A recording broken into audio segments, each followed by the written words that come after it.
Madame la Présidente, ministres, collègues, quelle est longue la fin de règne de la Macronie? Elle est longue pour le peuple, car plus personne dans le pays ne soutient la politique de ce gouvernement. Elle est longue pour nous, parlementaires, qui avons à subir le 31e 49.3, 31e coup de force gouvernemental. Mais elle est surtout longue pour vous, mesdames et messieurs, les derniers ministres macronistes, qui vous épuisez à déployer l'énergie du désespoir pour avancer contre le courant de l'histoire. Elle est longue pour vous, monsieur Lecornu, contraint de vous désavouer en ayant recours au 49.3 que vous aviez juré ne jamais utiliser. Un 49.3 annoncé du bout des lèvres, depuis le banc des ministres, dans un hémicycle vide. À force de mépriser le Parlement, même vous êtes usé par l'autoritarisme dont vous abusez. Cette motion de censure est une nécessité démocratique pour le pays. 73% des Françaises et des Français sont opposés à ce budget. Un budget qui, je le rappelle, est imposé sans majorité parlementaire, rejeté dans le pays et porte une austérité brutale et idéologique. Fini le temps des promesses de dialogue et de compromis, promesses qui n'ont berné que ceux qui avaient envie d'être bernés. D'ailleurs, en janvier, le gouvernement ne tenait plus qu'à 32 voix. Vous avez échappé à la censure à 22 voix près la dernière fois, à 19 voix près celle d'avant. Quelle est longue la fin de règne de la Macronie quand tout le monde sait, vous y compris, que vous ne tenez qu'à un petit fil d'arrangement de couloir. Oui, puisque le Parti socialiste s'est porté volontaire pour vous accompagner dans votre lente agonie politique. On se rappellera que c'est à cause du groupe socialiste que la motion de censure est examinée ce lundi à 17 h et non pas demain mardi, qui était pourtant le jour prévu à l'origine pour le vote du budget. Pourquoi ce choix ? Parce qu'il est plus difficile pour les députés de région et pour les députés ultramarins qui ont voté très majoritairement les 2 premières censures, y compris ceux du groupe socialiste, d'être présents le lundi. Par ailleurs, le mardi est le jour où les députés sont le plus présents à l'Assemblée, parce que c'est le jour des réunions de groupe et des questions au gouvernement.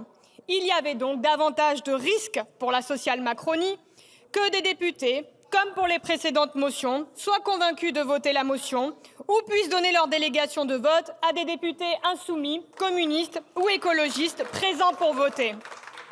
Voilà le type de petites manœuvres auxquelles se raccroche le gouvernement pour tenir tant bien que mal. Rappelons que sur ce budget, le gouvernement n'a tenu aucun de ses engagements. La contribution exceptionnelle sur les hauts revenus, qui devait rapporter 2 milliards d'euros, au final, elle rapportera 5 fois moins, car elle ne s'attaque pas à l'évasion fiscale. La taxe sur les GAFAM, abandonnée suite aux pressions états-uniennes.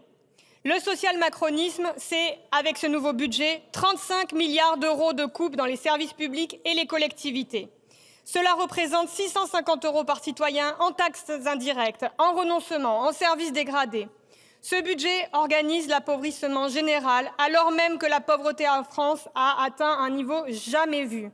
La France, 7e puissance économique au monde, compte aujourd'hui plus de 10 millions de pauvres. Le social-macronisme, c'est le démantèlement méthodique des services publics, avec la suppression de plus de 4 000 postes d'enseignants, de 515 postes à France Travail, de 2 milliards d'euros aux collectivités. À quelques semaines des municipales, le gouvernement organise l'impuissance des mairies, y compris des mairies socialistes. Le social-macronisme, c'est le sabotage de la transition écologique, avec des coupes de 700 millions d'euros pour MaPrimeRénov', de 300 milliards d'euros sur le fonds vert, qui avait déjà été divisé par 2 dans le budget précédent. Le social-macronisme, c'est l'abandon des territoires les plus fragiles, avec 1,5 milliard d'euros de coupes pour l'outre-mer et une baisse de 3% du budget pour l'agriculture par rapport à 2025. Le social-macronisme, c'est une violence sociale ciblée contre les plus précaires, avec la suppression de la prime de Noël pour les allocataires sans enfants, le gel de l'aide médicale d'État, la non-revalorisation de l'AAH au niveau de l'inflation. Le social-macronisme, c'est une attaque organisée contre le logement social, avec la hausse des loyers HLM pour 42 000 ménages, de 30 à 60 € par mois. Autrement dit, absolument aucune des 20 mesures du contre-budget présentées par les socialistes en septembre n'a été reprise dans le budget Macron-Lecornu, ni sur les classes populaires, ni sur le plan vert, ni sur la mise à contribution des grandes fortunes. Pire, le social-macronisme, c'est le programme du Rassemblement national contre les étrangers, avec la suppression des APL pour les étudiants étrangers extracommunautaires ou encore l'augmentation de 100 € pour les titres de séjour. D'ailleurs, puisque ce budget reprend les propositions du RN, avec le vote des socialistes, rappelons que le combat contre l'extrême droite, ce n'est pas un slogan le temps d'une campagne législative ou pour une soi-disant primaire de la gauche. C'est une bataille permanente et ça commence par ne céder aucun centimètre quand le gouvernement reprend des mesures du programme du Rassemblement et du Front National. D'autant plus au moment où nous parviennent les images des ratonnades organisées par la police de l'immigration de Trump aux États-Unis, où chacun peut mesurer ce que fait un gouvernement qui synthétise le libéralisme et l'extrême droite. Il est de notre devoir de nous opposer en défendant la rupture avec le système néolibéral. Et si les électrices et les électeurs ont majoritairement voté pour les candidates et les candidats du nouveau Front populaire en juin 2024, ce n'était pas pour qu'on jette notre programme de rupture à la poubelle aussitôt élu, mais pour qu'on le porte pour les semaines, les mois et les années à venir. Et c'est bien le Parti socialiste qui s'isole quand il tourne le dos aux engagements et au programme du nouveau Front populaire, pendant que la très grande majorité des députés écologistes et communistes et 100% des députés insoumis votent systématiquement les motions de censure. C'est dans ce contexte politique global qu'arrivent dans 6 semaines les élections municipales. L'offre politique se clarifie dans le pays. Le bloc libéral, l'extrême droite et le bloc populaire, social, progressiste, écologiste, de celles et ceux qui tiennent la ligne de la rupture nationalement et localement. On aura compris que le petit calcul du Parti socialiste, c'est de s'éviter une double campagne législative et municipale, car il est terrifié à l'idée de perdre des élus. Collègues socialistes, qui peut dire quelle est votre vision globale pour le pays, alors que vous changez de position à chaque nouveau chantage du gouvernement? Nous, les insoumis, ne perdons jamais de vue l'objectif politique qui dicte notre action politique, tourner la page du macronisme et de ses relais politiques nationaux et locaux. Et c'est dans ce contexte que les représentants, militants, élus écologistes ont lancé une tribune par laquelle ils revendiquent leur désaccord avec la ligne qui consiste à préférer les alliances avec le Parti socialiste et qu'ils choisissent l'écologie de rupture.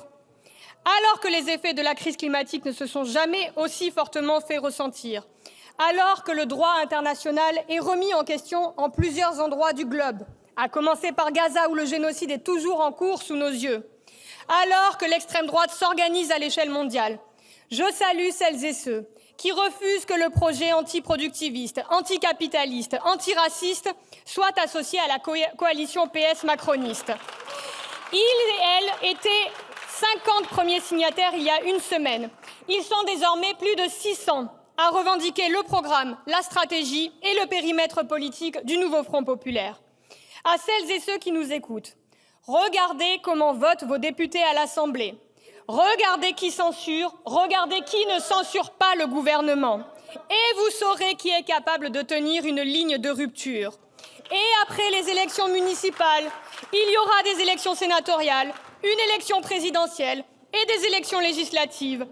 Autrement dit, ce qui se passe politiquement aujourd'hui clarifie l'offre politique pour les séquences électorales qui s'ouvrent en 2026 et en 2027.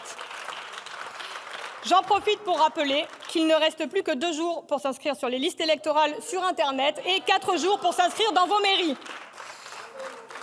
Je conclus sur une célèbre citation de Louise Michel, figure de la Commune de Paris, militante révolutionnaire et féministe du XIXe siècle. « J'ignore où se livrera le combat entre le vieux monde et le nouveau, mais peu importe, j'y serai. Tôt ou tard, nous y arriverons, aujourd'hui ou un autre jour. Peu importe où aura lieu la bataille entre le vieux monde libéral et le nouveau monde que nous défendons, nous y serons.